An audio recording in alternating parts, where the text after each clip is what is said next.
Firstly, I'd like to welcome you all today to our webinar. I believe the topic we're going to discuss is of crucial importance at an individual level as well as at a collective global level, and we're going to address why. And today's topic is about going deep into the process of how we make decisions, where they actually come from, and where our decisions can lead us. So it's of a fundamental importance. After all, our life's journey is carved by our choices and decisions, and we are basically a product of our decisions. So let us start by looking at what the published literature says about the definition of a decision. There's some simple ones. The first one is, to make a decision is to make up your mind about something. To make up your mind about something. Okay, so they're aiming at the mind. The second one is, to act with decision is to proceed with determination, and this might be a character trait. And the third one is that a decision can also be a conclusion or a judgment after consideration. So you announce your decision. So I think the first one, to make up your mind about something, is closer to what we're going to talk about, but we're going to go much broader than that. So while these definitions give us a general idea, let us focus on the process and impacts of our decision making. So my dear friends, a human being is a highly complex creation that is endowed with the capacity to survive and sustain itself in this material world. Highly complex creation. Now, what is a human being made up of from a big picture perspective? First, a physical body that is driven by countless complex processes, from biochemistry to electrical impulses and bioelectrics, and a whole slew of biomechanics that makes up the physical body. Next, we have a mind, which is often referred to as our center of intelligence and control. And this mind is even more complex than the physical body, because the mind deploys similar biochemistry, microelectrics, bioelectrics, and biomechanics as the body, but at a much, much smaller level, at a highly refined level, which we call the micro level. So if we consider the body as a macro level creation, then the mind is the micro level creation. For example, you can easily measure the electrical impulses of the nerves. Lots of instrumentation available today because they are very strong. They are at a macro level. And that's what I mean by the body being of a macro level. By contrast, thought from the mind has a very, very low energy level, barely measurable, and often not measurable at all by our present day instruments. So we're talking of something very, very small, very minuscule level, but very powerful. And that's what I refer to as the micro level. Now, these definitions will become useful when looking at our decision-making process as we go through the webinar. And finally, we have what is called the spirit, or the soul, or the source of life force that drives the body and the mind and all their processes. Now, life force operates at a super small scale, the quantum scale. And this is the most intelligent level or dimension of our being. 3 years ago, we did a 10-webinar masterclass series on the superconscious mind.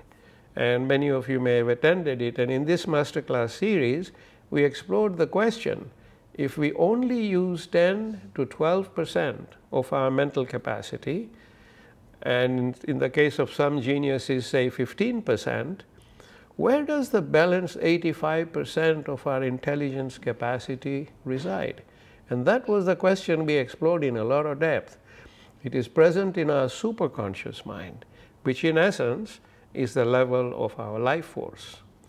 So please do revisit those videos on the superconsciousness masterclass series, because you will gain a much deeper understanding of this life force level that I'm going to talk about. In summary, my dear friends, Let us consider a human being like a pyramid. I usually go back to pyramid. I find that shape is so profound in all forms of looking at our world. So let's look at a human being as a pyramid. The body and its macro scale form the base of this pyramid because it's large. And this is where all our physical actions occur as well, at the base of the pyramid. The mind is in the middle of the pyramid, the micro scale, where thoughts are created and managed. And the spirit or life force is at the very top of the pyramid, just a tiny tip, where all the processes that drive the mind and body are energized via life energy. Now, this is the super small quantum level of supreme intelligence. And we will come back to this pyramid when we look at decision making further. So, my dear friends, let us start by considering the question, where can our decisions lead us? This is a big picture question. Where can our decisions lead us?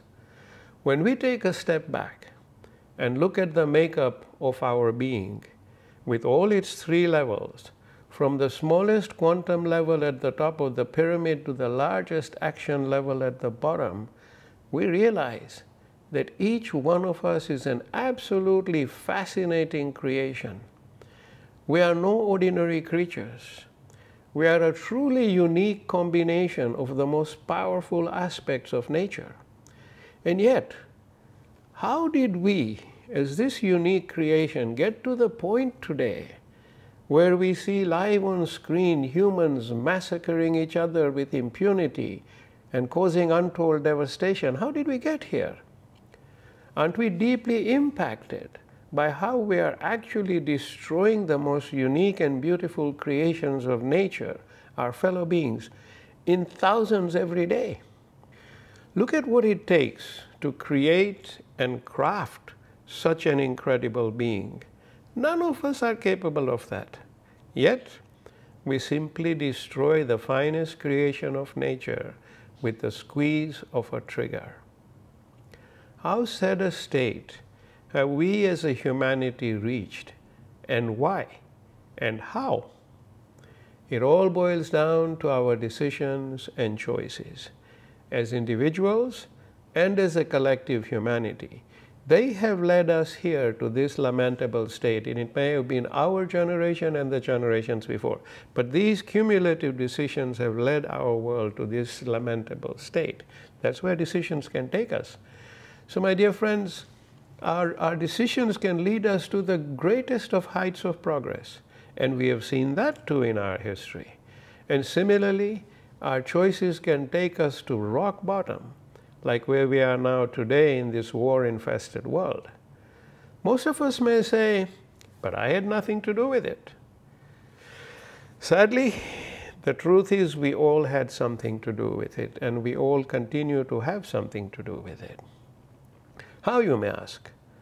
Well, let's explore the impact of some of our individual and collective decisions.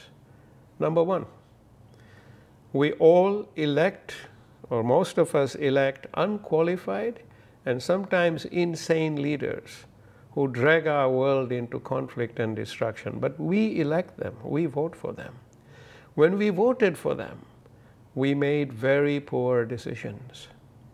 When voting for leaders and people you entrust with governance of your world, of your country, of your lives, if you opt not to do your homework and study each candidate for what they stand for, that in itself is a poor decision. It is just as bad as not voting at all, and this is in countries where there is the right to vote. But the same argument applies across the board. We have choices. Now, what other choices do we have? For example, we allow ourselves to be controlled by large corporations and interest groups that fuel and fund this mess that we are in. We could have opted to say no. That would have been a good decision. We could boycott their products and keep them out of our lives. That would also be a good decision and an exercise of our personal right. But sadly, We did not make such decisions when the opportunity to decide was present. So now, our decisions have created a rapidly spreading cancers across the world. That's another example. Another different example is how we obediently absorb endless medications and drugs that are pushed upon us by big businesses without question or due process of searching for alternatives. We just follow our doctor's advice, but they too are not always right. I often ask myself, and this is just me, when these big corporations, and I have many friends in the medical community, when these big corporations sponsor all expense-paid conferences in exotic places for doctors and medical professionals, and shower their families with gifts and perks at these resorts, whose purpose is to share knowledge, how much does that influence what they may automatically prescribe? Because they are made to be convinced. Information is transferred to them in a beautiful and captive environment where they are relaxed and having fun about how good the drugs launched or being currently used are. I'm not saying that our medical professionals are dishonest, not at all. But they are humans like us, and they can be unknowingly influenced or coerced into believing in solutions that may not actually serve humanity as well as intended or projected. The bottom line, my dear friends, is we decide to allow, and I put decide to allow in inverted commas, allow ourselves to become subjected to addictions and worsening health via our choices. I recently found, in my own personal case, that a new medication that was prescribed to me, and I said, okay, fine, it's going to help keep me protected. I started. And, I found that this was the source of severe allergies as a side effect, and I've been struggling with these allergies. And the solution offered to me was to start on antihistamines, which I have never needed all my life. So these so-called helpful and protective medications can multiply one on the other as we fix the side effects, resulting us in taking far more chemicals than we need, and I'm a case in point. Our drugs choices could actually be making us more ill than the condition we originally started out with. So our decisions now have to change. That's the only option we have. And we should start by making wiser and better informed decisions on health and all other matters in our lives, and who we choose to lead us, and where we choose to spend our money, and how we choose to see our world evolve. We should be making wiser and better informed decisions. The key words, remember, are wiser and better informed, because they add character, a character of quality to our decisions. Okay. We've touched upon briefly how our decisions lead us to where our personal lives and our world is today. And I must say it is not all bad. On the plus side, we have also made good decisions on our science, technology, arts, and more on these frontiers, and these decisions have led us towards a better world. For example, using digital technology to make several billions of people who were unbankable and had no identity, they are bankable now because they have a digital identity. Technology has given them a way out of generational poverty. Bravo! Microfinance has helped empowered women in phenomenal ways to bring their families out of poverty and into mainstream societal progress. Excellent, I would say. Water purification technologies that has made drinking water safe has saved millions of lives and brought down infant mortality considerably. Developing solutions to eradicate life-threatening diseases like malaria or smallpox, for example. These are beautiful, amazing creations that we have come up with as a humanity. And the list is very long. There are many, many such positive examples.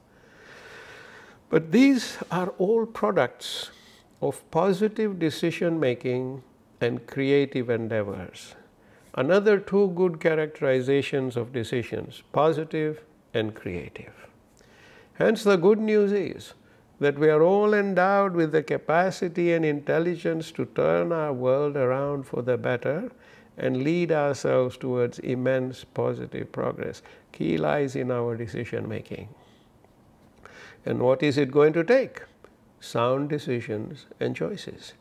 So, my dear friends, in a nutshell, we can conclude that our decisions are very, very important, that they can have far-reaching implications like we have just seen, that they are not something to be taken lightly or made mechanically, and they are not something to be elected upon without good information, careful consideration and thought.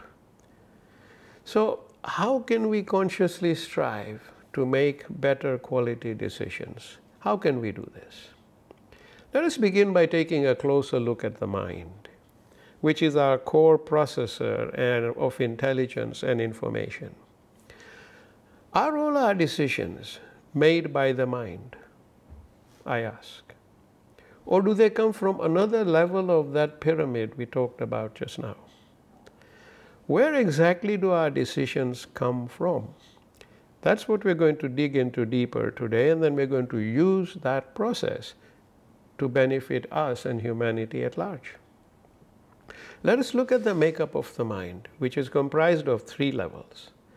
We have the low-level mind, where we make basic decisions that enable us to survive and sustain ourselves in this material world. And this low-level mind has a box called the monkey box, where all our decisions are made that are of a basic mechanical survival nature. Why monkey? Because most decisions in this box can also be made by monkeys. They are simple. Let us look at some examples of monkey box decisions, from simple to more complex. And then we'll see how our makeup of the way we are created takes us up the pyramid. So let us look at some simple monkey box decisions. I feel hungry. So my monkey box triggers a thought that says, go look in the fridge. I see something I like in the fridge. The next thought is, eat it or drink it. And so I do, and hence my hunger is satisfied and the chapter is closed. Monkey box is fine. Now let us complicate the situation a little more and see what happens in the monkey box. I feel hungry, and after looking in the fridge, I don't like anything I see. I don't feel like eating any of it. So the next thought is, go down to the road and get a burger. And so I do. Now in the 1960s and 70s, burger stores were just emerging. We used to go to a place called Wimpy in the UK for our burgers. And this was in my schooling days. And there was only one choice. A burger, which is a simple piece of meat between two slices of bread, some diced onion and ketchup. That's it. That's your burger. Very simple. No more choices. In the 1970s, my hunger could have been satisfied with just a few more choices than the fridge scenario, and the chapter would be closed. But now, I am at a burger shop in 2024, and I take a number, and I await my turn. And when I place my order, I'm given a whole slew of choices. And I have to make 10 to 20 decisions or more before I can order my food.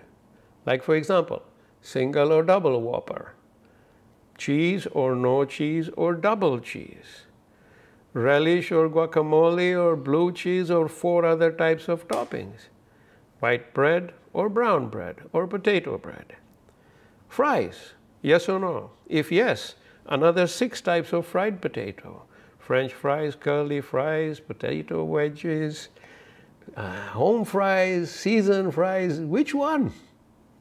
Drinks, another 8 choices. Sauces, ketchup, mustard, mayonnaise, or barbecue sauce. Which one? Meal combo, yes or no? If yes, add 3 or 4 other combination options. Finally, after those 20 plus decisions, I get a burger, and my hunger is satisfied. Those multiple choices are also managed by thoughts in the monkey box. But truth be told, this box is now stretched to its limits in 2024 and all its choices. So the decisions of the monkey box automatically proceed to action. It's almost a mechanical process, as I've just explained. So what about the more complex questions that go beyond the capability of the monkey box? How do we deal with those? For that, we go to the second level of the mind, higher up in the pyramid, which is called the high-level mind. Here, at this level, our mind triggers a range of different thoughts through which we can make more complex decisions. This mind also has three boxes now, very important boxes. The first one is the operating box, where all operating-based decisions are made. And we will look at some examples shortly. Next is the information box, where we draw upon past experiences when making decisions, what worked, what didn't work, and why. This box also contains information we have gathered from the experiences of others as well, whatever we have learned from their experiences. It's in this box. The information box also contains information derived from our education and all the research work we have done on different subjects. When we talk about making informed decisions, this is the box we draw upon. Some of us keep this box well filled and maintained, and some of us leave it empty due to attitude, laziness, or whatever reasons that may be. The quality of this information box, my dear friends, is directly proportional to the quality of our decisions. This is one of the reasons why education helps us make better decisions. And if we are less educated, reflecting deeply on the experiences on our experiences and the experiences of others, and getting broader advice from people we trust also fills this box up quite well. So it's not just education. And then finally, number 3 is the wisdom box, where all the wisdom we have derived from our life's experiences and the experiences of others reside. The wisdom box contains the result of deeply contemplated experiences. This box is one of our defining characters. My dear friends, all these 3 boxes of the high-level mind work hand in hand when a decision is to be made. Before we look at examples of decisions, we should all commit to reflecting about each of our 3 boxes and making sure that we consciously fill in the missing pieces in them. It is a healthy inner exercise and should help significantly sharpen the quality of our decisions. So take this on as an exercise to think about in your own time. Now, let us explore a complex question and see how different boxes come to play. What school should I send my children to? Now, this decision impacts our lives at many levels. So, where we live, because we need to be within the school district area. So that's the first impact. The operating box kicks in here because it knows where it should be. Next, is it a public or private school? This comes from the information box. We already have that information. If not, we already put it in our box. What are the pros and cons of each type of school? This engages the information box and the wisdom box, because when you're looking at pros and cons, your wisdom comes to play. What quality of children will my children be associated with? This again engages the information box and our wisdom box. So we know what has worked, what doesn't work, we know people's traits. Our wisdom box is wise and it guides us that way. What are the costs? That comes from the information box. And the cost will impact what we do for a living because we have to earn enough to pay for the schooling. This draws on the information and wisdom boxes again. How will education at this school prepare my children for higher education. So here we split the decision into many new branches, depending on the subjects my children enjoy and their career aspirations, etc., etc. All this is processed within the information and wisdom boxes. So we can see that making a complex decision like what school should my children go to has so many angles, and this is what the high-level mind is good at, because its three boxes foster thoughts of a broader and deeper nature, and that gives us multiple answers and choices at each juncture. On a functional basis, the information and wisdom boxes feed the operating box, where actions originate, typically. Here's a more complex example of a decision which takes us higher up the pyramid. When we have to make financial decisions for our family's security, very complex, we go through a long list of options and considerations, from aggressive investments to very safe conservative investments, from short to long-term investments, from leveraged or unleveraged investments. We do risk profiling and impacts of outside factors on our investments. We do portfolio distribution by sectors, and there may be tens of different ones to consider. So this is a very complicated decision. How much should I allocate to each sector and why? Do I need life insurance, disability insurance, etc., etc.? Which one of the myriad of products out there serves my needs and keeps my family safe? And the list does not end here, it goes much further because of the complexity of the decision you're trying to make. The three boxes of the high-level mind get keenly engaged here in both the above examples, the second more complex than the first. But the very best they can do is to narrow down some options. After all the complex information processing and synthesizing is done, all the pros and cons are considered. So from 100 starting points, these boxes take us to 3 or 4 key options of possible choices. They narrow it down. So where does the final decision come from? Let's go back to the pyramid again. The base of the pyramid is where all action occurs on all our decisions.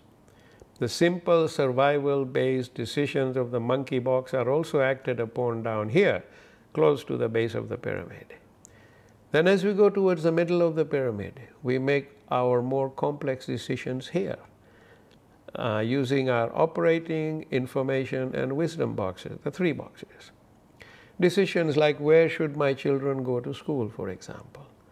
Once a decision is made, it goes down to the base of the pyramid for action.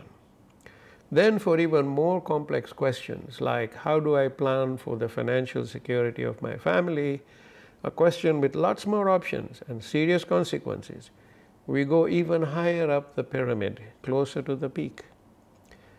But in both examples of complex questions, we don't actually have a decision. What we have and what we call that is narrowed down, well thought out options. That's what we're left with. Maybe 3 or 4 of them per decision. So how do we make the final decision? Some people go to others whom they trust and get them to make the decision for them.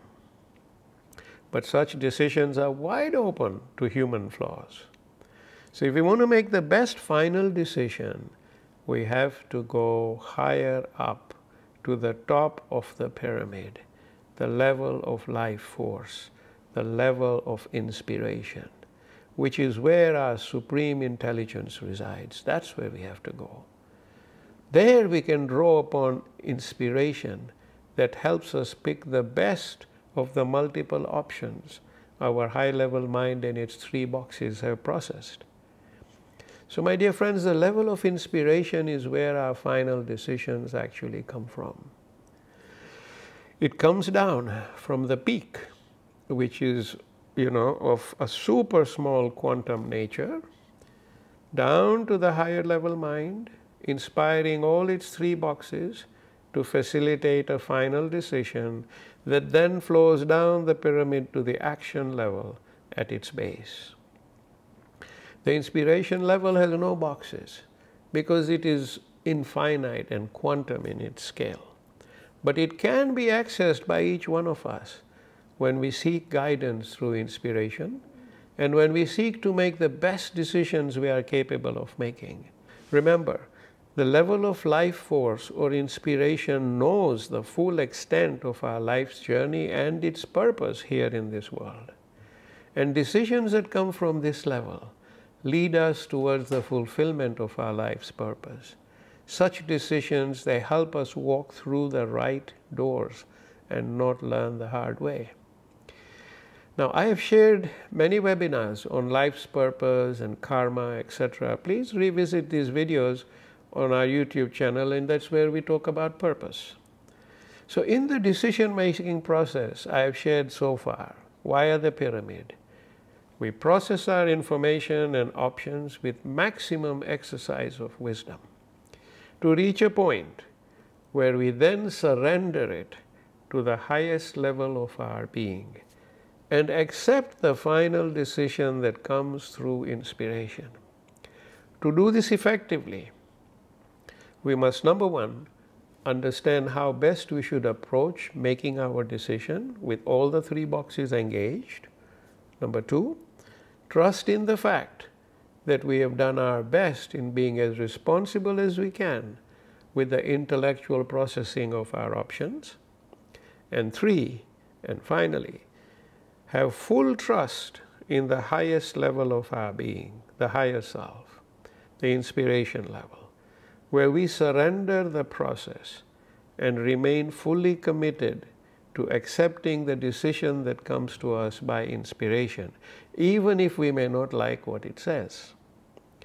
If we are fine with 1 to 3 above, then we can proceed forward with the technique I'm going to share with you today on drawing upon inspiration for decision making.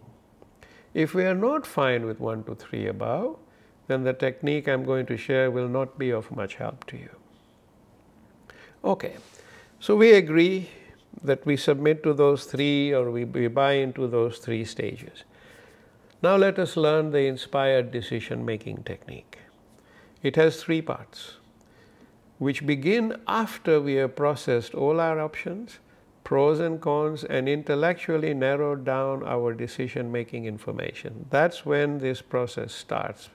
So basically, part 1 begins after we have intellectualized the question and its range of possible options. Part 1. Part 1 is making the connection. Part 1 is to reach and connect with the top of the pyramid. Connect with our higher self at the inspiration level. This can be done through a short meditation. And in this meditation, I will help you connect with the symbolic pearl that links your mind and all its boxes with your higher self. This pearl is in essence a link between your mind and your higher self. You don't need to perform this part 1 meditation each time you have to make a decision, because after today's meditation, hopefully you will have a connection with your pearl. You will have the connection. All you need to do in the future, when you have to make a decision and use the pearl, is close your eyes and think of it, and you'll see it there and feel its presence, and then you'll practice the next 2 steps. So let's practice the part 1 meditation. It's only 5 minutes, but let's go and connect with the pearl, and let's connect with the top of the pyramid. So I'd like you to sit back and close your eyes and breathe freely.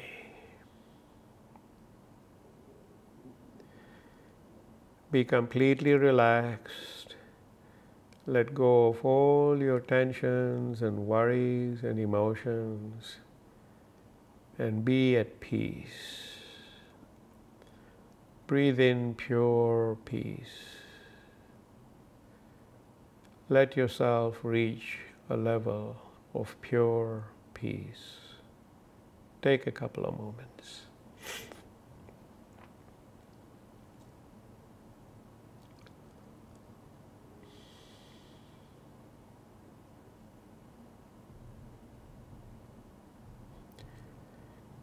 You are completely relaxed and at pure peace. And now, I'd like you to imagine you're sitting all by yourself in a small, dark room. The room is very dark, so you cannot see anything in it. But you're sitting on the floor all by yourself in this dark room. Take a moment and get accustomed to this little dark room.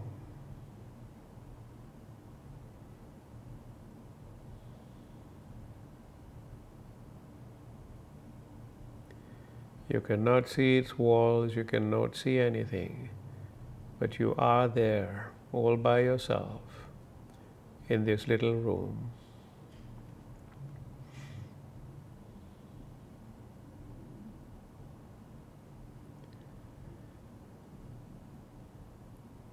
And then before you, there opens a window, and outside of the window is a bright, warm, loving light that begins to fill the dark room, dispelling all the darkness.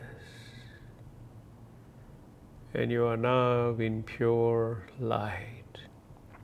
As you repeat the word light, light, light, and let this light fill your being. Let it reach every corner of your being. Light, light, light.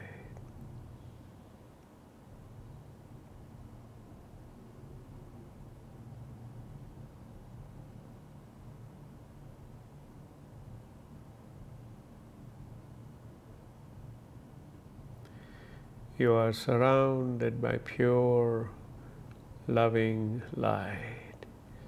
Your being is filled with this light. And then as you look towards the center of your forehead, there appears a pearl in the distance, a white, shining pearl. And it is coming closer and closer to you. And it is getting larger and larger as it gets close to you. Look at this pearl that is coming to you. It is coming from the light.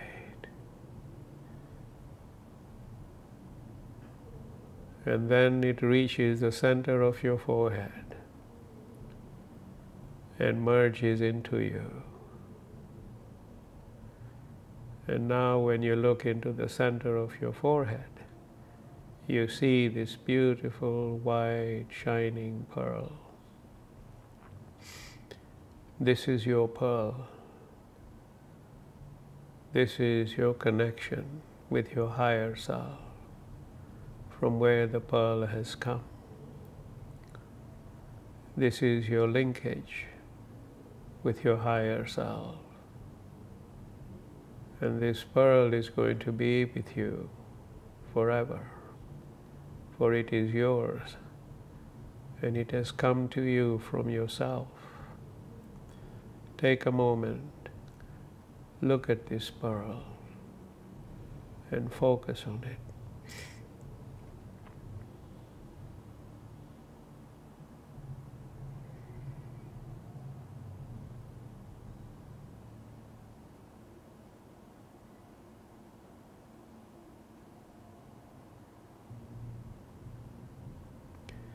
And from now on, whenever you have a decision to make, you can connect with the pearl and let it guide you through inspiration.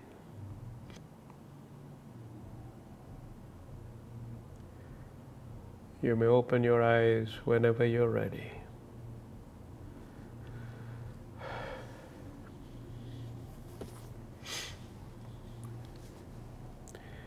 This pearl is a beautiful linkage between yourself and your higher self. And the more you use it, the brighter it grows. The more you use it, the quicker it appears to you, because it is your own link with your own higher self. So now that we have made this connection, and I will publish today's video recording for those of you who want to practice this meditation. But now that you have this pearl, we can then move to the part 2, which is using the pearl. So you don't always have to go in the dark room. Once you have the pearl, it's with you. Now you are going to use the pearl. How? And in this part, after you have intellectually processed all the information and derived your options, you can then move to this part on a given decision, where you go and sit by yourself quietly on your own and close your eyes. And then relax yourself completely like we did just now. Take your time. You let go of all your thoughts, your worries, your emotions, and just be completely relaxed. And then when you are ready, think about the pearl. Remember the way you saw it in the meditation.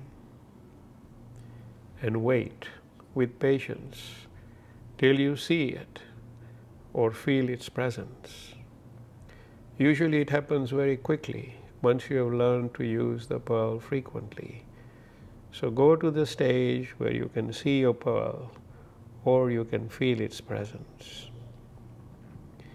Next, when you're happy that you're there, you present your question to the pearl about the decision that you are seeking guidance for. Like, for example, where should I send my children to school? And you have processed all that. But now you're placing it to the pearl. You may have narrowed down to 4 options. You want to know which one. Where should I send my children to school? Or which job offer should I accept? I have 3 before me. Or which is the best area for us to buy our next home?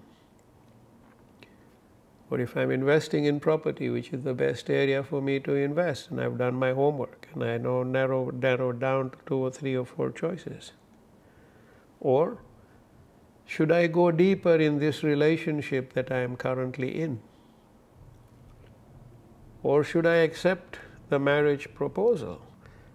Is this proposal, is the person before me the one I should marry? Ask the pearl. Or what profession should I go into that would be best for me, for my own intellectual and emotional makeup? You can ask the pearl. Or whatever the question may be, this is your moment where you present it to the pearl. But you've done your homework by now, so you present it to the pearl then. And this question cannot be and must not be trivial in nature. Like, what color of makeup should I use? What color of lipstick should I use? That's very trivial. It must be a serious question that you can present to the most sacred level of your being. So it has to be a question of gravity, a question of impact. Once you have presented your question, you then open your eyes and you stop thinking about the subject and go and do something completely different. Like go and play your favorite sport, or read a book, or watch a program, or spend time with family and friends, or do whatever occupies your mind and keeps the question away from it. This period can be from an hour or minutes to an hour to many hours. But during this time, refrain from thinking of the question. Give it time to gel in you. And when you are ready, and you will know when you are ready, and be patient, don't rush, we then proceed to part 3. And part 3 is asking for the response. So when you are ready to receive your answer, once again, you sit quietly on your own and close your eyes. And you relax yourself completely. And you let go of all your thoughts and emotions and be at complete peace. And when you are ready, think about the pearl. Remember the way you saw it in the meditation. Remember the way it was when you asked it the question. And then wait with patience till you see the pearl or feel its presence. And when you are ready, and you will know when you are ready, ask the question, what is my decision to be? What is my decision to be? Now the answer can come to you in some of the following ways, and these are not all the ways, but some of them. Firstly, it may come immediately after you after you ask for the decision, and it may come to you as the very first thought in your mind, the very first thought in your mind. Option 1 or 2 or 3 or yes or no, for example, you'll get an answer, bang, this one. If you get that answer right away, that's your decision.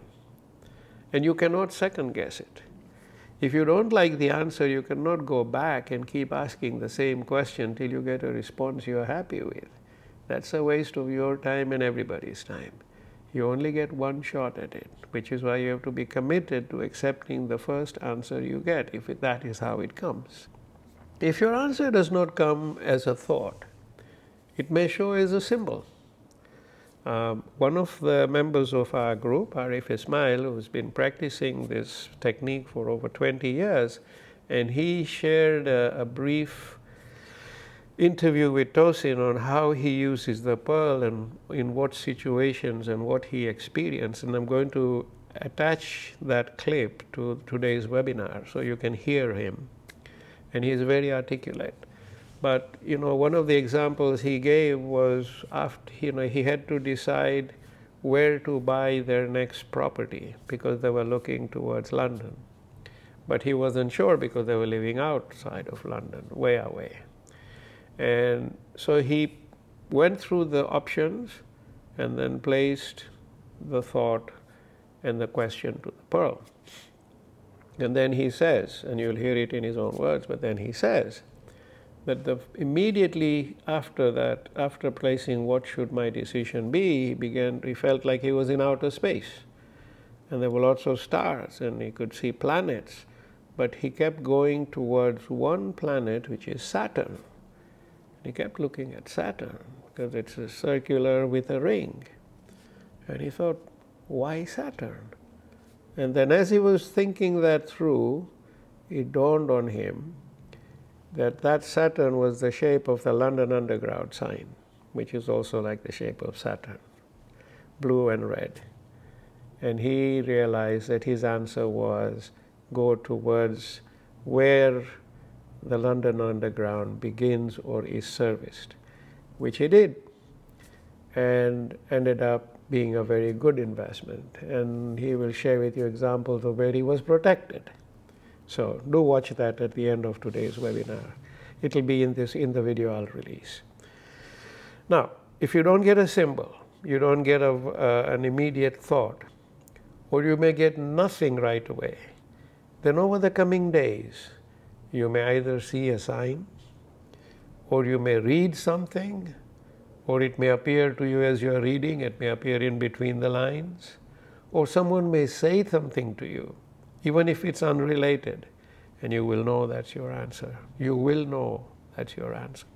So it could come to you later, or the response may come much later in another form. It all depends. The key is you have asked the question and you have surrendered to the decision to come. Then you have to be patient because your answer will always, always come.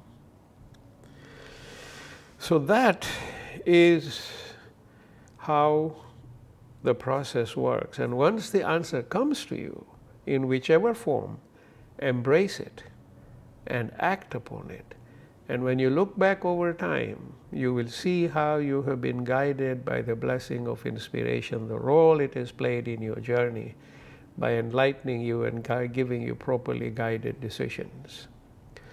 So with that, I would like to conclude today's webinar. And remember, once you have the pearl, it is with you forever. So you now have a beautiful connection with your higher self. Use this connection to benefit your journey and surrender to your higher self at all your major crossroads. As an intelligent being, think everything through, but finally surrender that to your higher self. So after putting in all the work and doing your intellectual part, then simply let go and allow yourself to be guided through your life's journey. And I pray that you may all be blessed with constant inspiration and guidance, through which you may make inspired and enlightened decisions always, for your betterment, for the betterment of your family and loved ones, and for the betterment of this world at large. And do share this pearl technique with all your friends and loved ones so that their paths too may be enlightened. So with that, I would like to thank you all for being here today, bringing your positive energy and your light to today's webinar. And I pray that you may all be blessed, that the light of our Creator may be with you to help you, guide you, protect you, and love you always. Stay happy and blessed and keep smiling. And we look forward to seeing you again in the near future.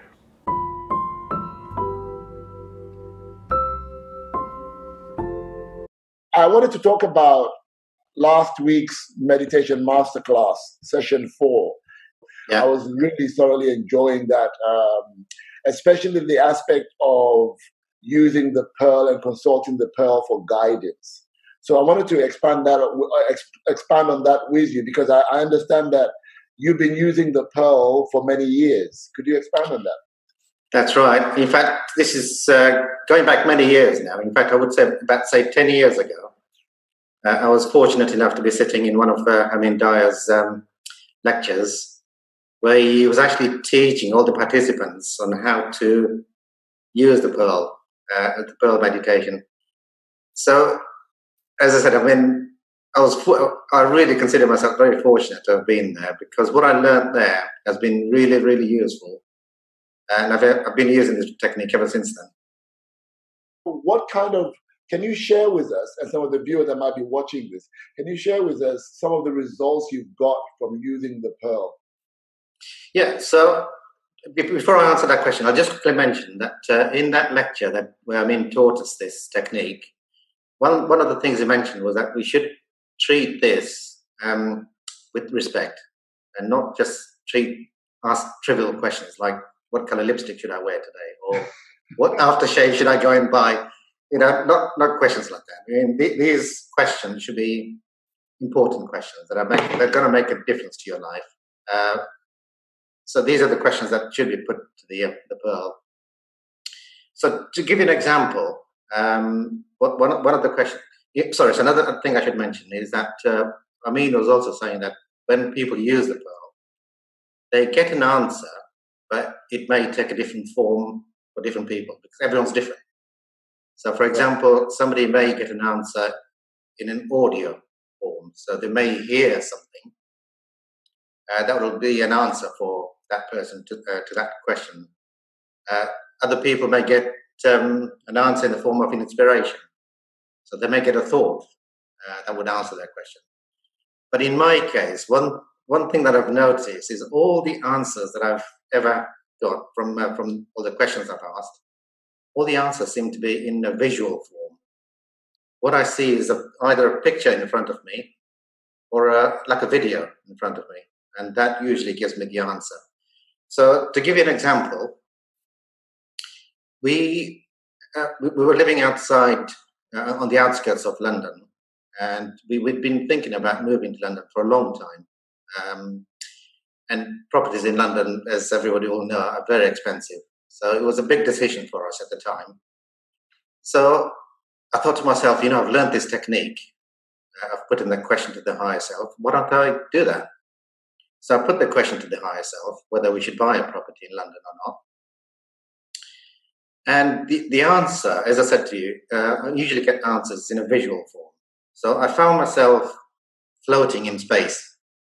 I was surrounded by stars, planets, and I was floating, and suddenly I saw a planet in front of me, which started coming towards me, and it was very obvious. It was planet Saturn. Now, planet Saturn obviously has rings, so it was very clear that it was that planet, and it was no doubt in my mind. That's what that planet was.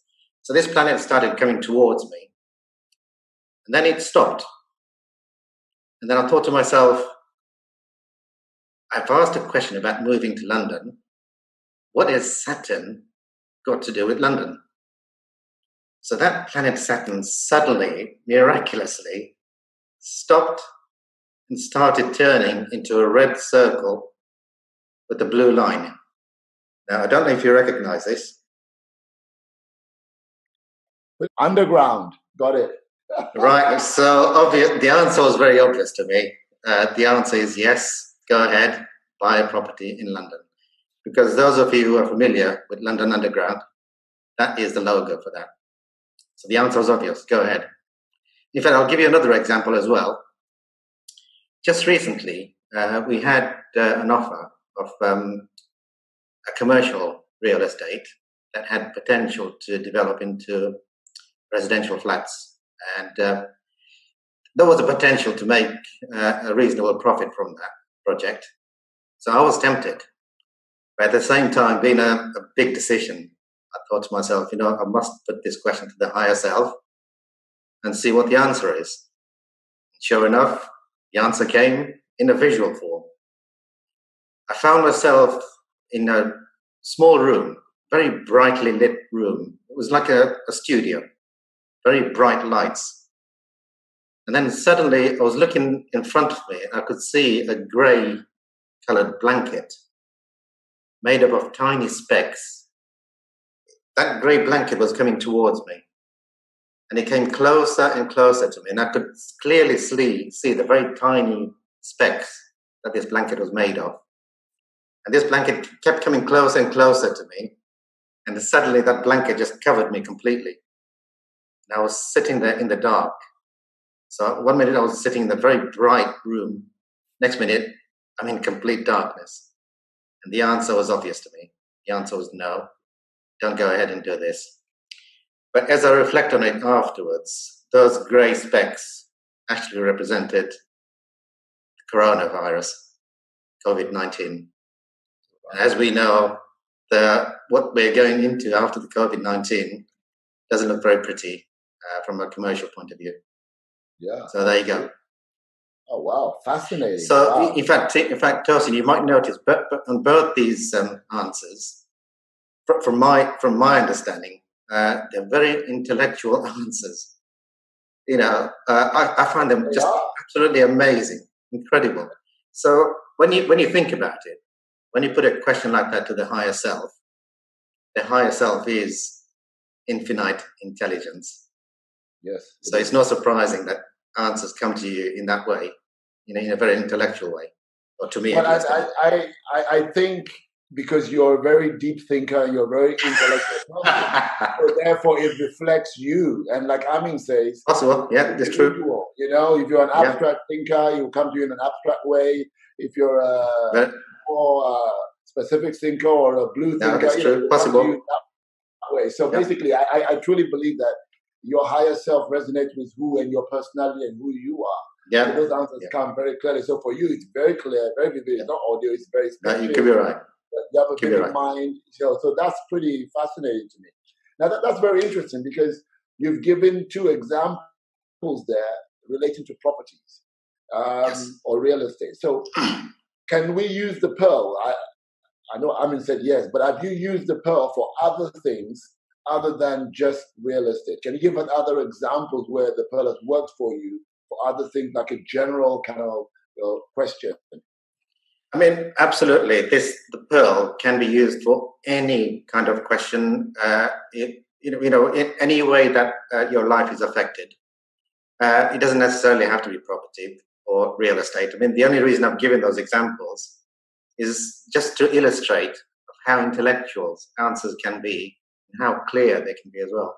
And they can give you very precise answers.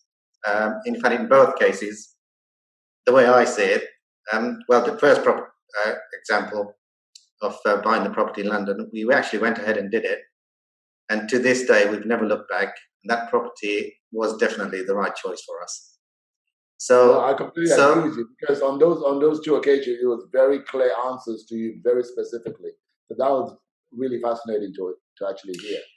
So just going back to answering your question about whether the pearl can be used for any other type of questions, of course it can be.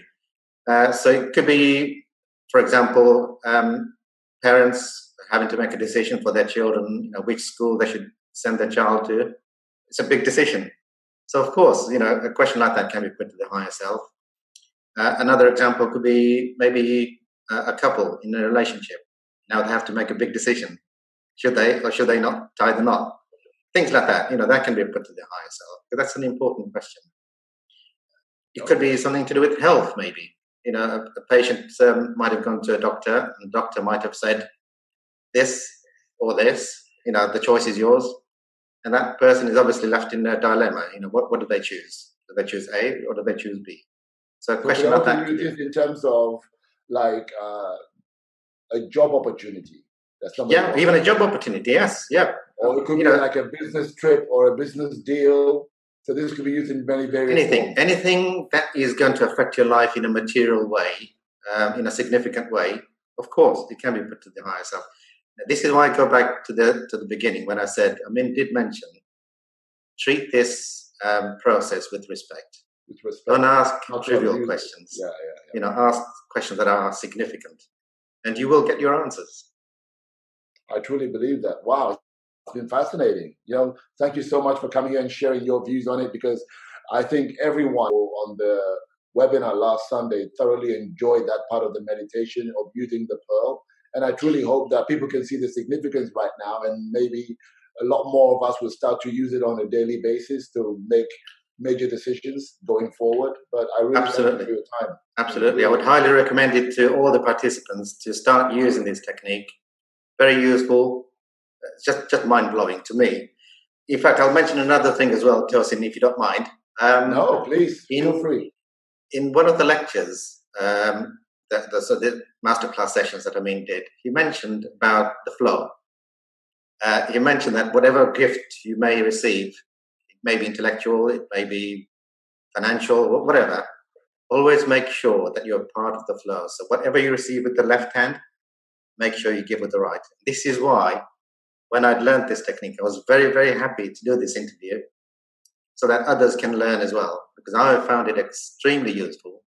And I really, really feel that people, should take this technique up, learn, and use it. How did you come to be a member of the Shift team? How did that come about? Okay, so about 15 years ago, at that time I was reading a lot of books. I really wanted to learn about the creation and everything to do with the creation. So I was reading a lot of books at that time, and it just so happened a friend of mine gave me a book, two books. And they said to me, just read these two books with an open mind and see what you think. And these books happen to be written by Amyn Dahya. So I read these books once, twice, 3 times. And at the end of that, I thought to myself, you know what? I cannot imagine a human being would have written something like this. So I thought to myself, I've got to meet the author of these 2 books.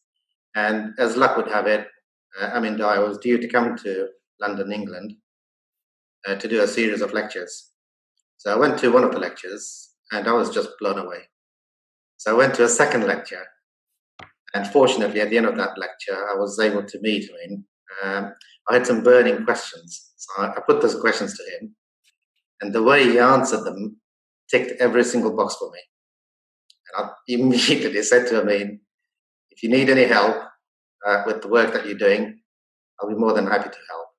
And as I say, the rest is history. Very fascinating, very fascinating. Your story sounds a bit similar to mine, but I think in my story, Amyn Dahya found me. I didn't find him. So all right. it's a long story, but I can share that at another time. But yeah, sure. That'll be good. Very similar. I've read all of his books as well, and I was fascinated by the books. Yeah. Again, like you said, everything ticked your boxes for you. Everything resonated with me, with my soul, with how I was thinking, what I was thinking about creation, the world. So everything clicked with me as well. So I was like, wow, okay, this is interesting. This is somebody that I can definitely learn from, and really understand a little bit more. I know you've got a very inquisitive mind, because I know we met before, and you do ask some deep searching questions. So yeah, this is what I could see in those books. I could see something there that I thought to myself, how could somebody have written something like this? Yeah. And it was inspired. He was inspired, clearly. So we know that he was inspired now.